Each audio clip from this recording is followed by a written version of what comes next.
విశాఖలోని PM Palem police station పరిధిలో చోటు చేసుకున్నటువంటి మిస్సింగ్ మర్డర్ కేసును ప్రస్తుతం పోలీసులు ఛేదించారు. ఈ కేసుకు సంబంధించి సంఘటన స్థలం వద్ద సీన్ రీక్రియేట్ కూడా చేస్తున్న పరిస్థితి కనిపిస్తుంది. ప్రస్తుతానికి ఐఓ బాలకృష్ణ గారు ఉన్నారు, ఆయనతో మాట్లాడే ప్రయత్నం చేద్దాం. సార్, ఈ కేసుకు సంబంధించి మొదటి నుంచి మనకి ఎటువంటి అనుమానాలు ఉన్నాయి, తర్వాత ఈ కేసును ఏ విధంగా ఛేదించారు?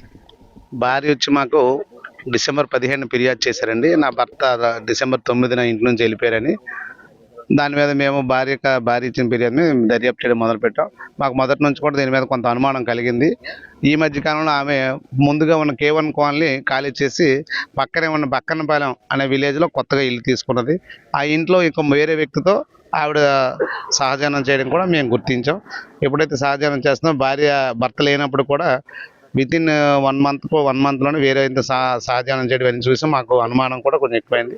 ఆ కోణంలో మేము దర్యాప్తు చేస్తే ఆవిడే అండ్ ఈ వసంతరావు అనే ఎవరైతే ఉన్నారో వాళ్ళిద్దరూ కలిసి ఇంకొక ఇద్దరిని ఎంగేజ్ చేసుకొని చంపడం జరిగిందని మా దర్యాప్తు తేలింది. అంటే ఎంగేజ్ చేసుకోండి అంటున్నారు, వాళ్ళకి ఏమైనా సుపారీ ఇవ్వడం జరిగిందా మర్డర్ చేయడానికి, లేదంటే వాళ్ళ స్నేహితులు ఏమైనా జరిగింది? వాళ్ళకి కొంచెం పరిచయం ఉంది, అయినప్పుడు కూడా వాళ్ళకి 50,000 రూపాయలు వీళ్ళిద్దరు ఇవ్వడం జరిగింది.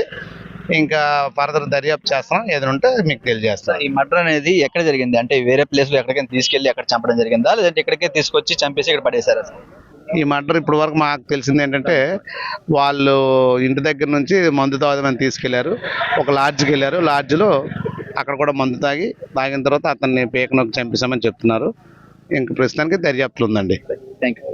ఇది ప్రస్తుతానికి సంఘటన స్థలం వద్దకు చేరుకుని మొత్తం దర్యాప్తు అంతా కొనసాగిస్తున్నారు. ఏదైతే మృతదేహం లభించినటువంటి తిమ్మాపురం 100 ఫీట్ రోడ్డు పక్కన ఉన్నటువంటి ప్రాంతానికి నిందితులు ఎవరైతే ఉన్నారో బాలకృష్ణతో పాటు పండు వీళ్ళిద్దరిని కూడా సంఘటన స్థలం వద్దకు తీసుకువచ్చి అసలు ఏ విధంగా చంపారు, ఎక్కడ చంపారు, అన్ని కోణాల్లో కూడా పోలీసులు ప్రస్తుతానికి దర్యాప్తు చేస్తున్నారు. మరోవైపు ఈ కేసులో మొదటి నుంచి కూడా భార్య పాత్ర మీద అనుమానం వ్యక్తం చేస్తూ తర్వాత ఎట్టకేలకు ఆమె యొక్క కాల్ డేటా అవ్వచ్చు, మిగతా కుటుంబ సభ్యుల తాలూకా ఫిర్యాదును కూడా తీసుకొని వాళ్ళ యొక్క అనుమానాలు కూడా తీసుకొని మొత్తంగా పోలీసులు ఆ కోణంలో దర్యాప్తు చేయడం జరిగింది. ప్రస్తుతానికి నలుగురిని ఎవరైతే ఈ సుపారీ తీసుకొని హత్య చేసినటువంటి బాలకృష్ణ పండుతో పాటు మిగతా భార్య, అదేవిధంగా అతని ప్రియుడు ఎవరైతే వసంతరావు ఉన్నారో వాళ్ళని కూడా ప్రస్తుతానికి పిఎంపాలెం పోలీసులు అదుపులోకి తీసుకొని దర్యాప్తు చేస్తున్నారు.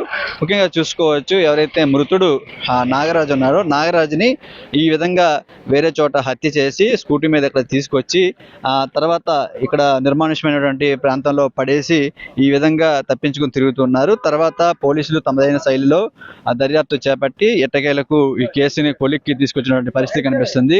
మరోవైపు ఈ బాడీ శాంపిల్స్ అన్ని కూడా కలెక్ట్ చేసి ప్రస్తుతం వీటిని కూడా పోస్ట్మార్టం నిమిత్తం బాడీని అంతా కూడా షిఫ్ట్ చేసే అవకాశం కూడా కనిపిస్తుంది. ఏదేమైనప్పటికీ 40 రోజుల పాటు కూడా కొనసాగే ఈ మిస్సింగ్ మిస్టరీలో ఎట్టకేలకు పోలీసులు ఈ కేసును ఛేదించడం అయితే జరిగింది. కెమెరామెన్ శ్రీధర్తో చిరంజీవి, NTV, విశాఖ నుంచి.